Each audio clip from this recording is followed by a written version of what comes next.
Now that both Disney and Lucasfilm are officially done with the sequel trilogy and are moving on to the future of the Star Wars franchise, a lot of fans around the world are very curious as to exactly how they're going to handle the Star Wars franchise, moving on past the sequel trilogy and everything related to the Skywalkers.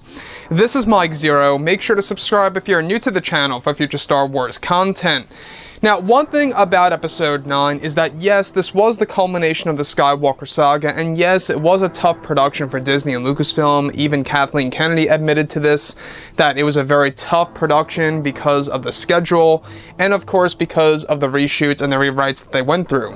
Now, not just that, on top of all of this, we do know that this new Star Wars universe that they are currently developing is also going to be quite a big challenge, not just for Disney's CEO Bob Iger, but also for all the creatives over at Lucasfilm, because what they're essentially doing is that they are modeling the new EU after the old expanded universe. They're borrowing many elements from the old EU as much as possible to tell new tales and stories of some of the familiar characters as well as some new characters, and more of the unknown characters to the casual Star Wars fans.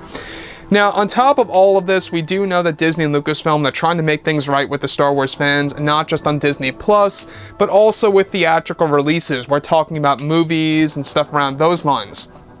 So, the big plan for Disney+, what's really exciting about all of this is that, of course, now that both Disney and Lucasfilm are finished with The Rise of Skywalker, they are said to be moving on to their new Star Wars universe that will reshape the franchise as we know it.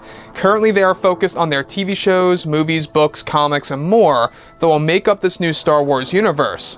One of the big plans for Disney is to bring in George Lucas for an untitled project for Disney Plus that is said to be a new live-action Star Wars series that will focus on the Old Republic era of a specific fan-favorite character that will be returning to the current Disney canon, and that both Disney and Lucasfilm are negotiating for George Lucas to write 1 or 2 episodes for the upcoming TV series that is said to drop around when the new trilogy hits theaters for the Star Wars community.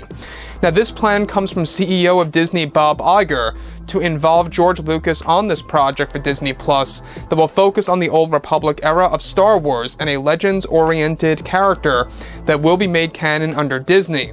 It's noted that Disney has a plan in place to eventually release 2 live-action TV series for Star Wars a year, given that they want to make the franchise as successful as possible after seeing the praise with Star Wars The Mandalorian from the fans. This plan for Lucasfilm to hop on to actually have George Lucas hop on board for the Old Republic project on Disney Plus is actually said to also be a project where George Lucas will implement many of his ideas into 1 or 2 of those episodes for Star Wars, and that Disney realizes that it was George who partially crafted the era many years ago and even approved some of the decisions after the original trilogy was over. Now, this is said to be the second phase of TV shows for Disney in the near future to release on Disney Plus. So let's go over a couple of parts about this and as to why I think that this is a big light at the end of the tunnel, right? Now, for the longest time, we've known that George Lucas was very unhappy with how Disney and Lucasfilm are handling Star Wars ever since he sold, Star Wars over to Disney. And since then, George hasn't really been all that impressed with how the sequels have actually, went through. Especially with The Force Awakens, because they used practically none of his ideas for that movie, and that's exactly why Bob Iger talked about how George felt betrayed with The Force Awakens and stuff around those lines. In fact, I think it all has a lot to do with why we didn't see George at the premiere for The Rise of Skywalker. I think that, it does line directly up with the talk that we've been actually hearing, is that, of course, George is very unhappy and angry with The Rise of Skywalker and how it really turned out.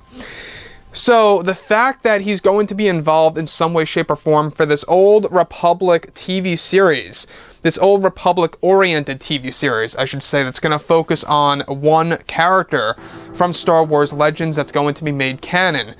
Now, this could very well be Darth Malgus, this could very well be maybe even Darth Revan, that is now already made canon thanks to the Rise of Skywalker Visual Dictionary. It could very well have something to do with any of the other Sith Lords for all we know. Maybe it's a Jedi. We're not quite sure.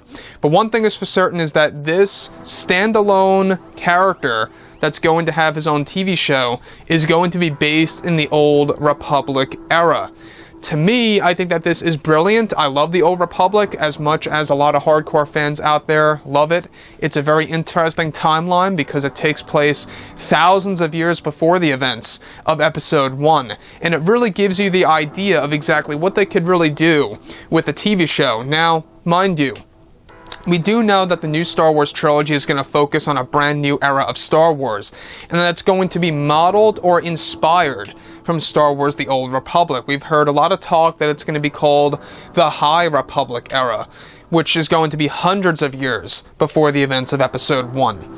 So, this could very well be Disney's remedy, if you will, to treat the fans with the Old Republic era with a lot more character development in the form of a TV series, focusing on different characters.